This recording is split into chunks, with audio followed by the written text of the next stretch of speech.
No. Joyce the Librarian, strict vegetarian, 40 and living with mum, wears sandals and glasses, attends evening classes and wonders if romance will come. Though she'd never been kissed, it's not something she'd missed until some weeks before, when George, a Rotarian, handsome Rotarian, walked through the library door. George was unmarried and the torch that Joyce carried was burning a hole in her heart. She wanted to show him, but didn't yet know him. She didn't know where to start. So with growing abhorrence, she read D.H. Lawrence to glean a few ideas, which she turned down flat. She couldn't do that.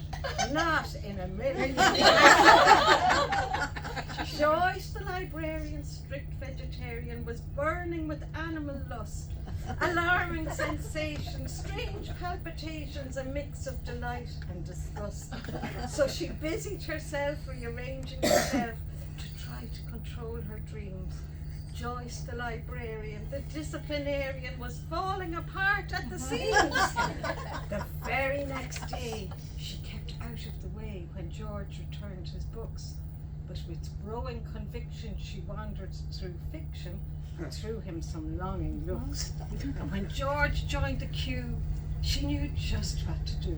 She smiled and removed her specs, then looked in horror, because he'd come to borrow the further joy of sex.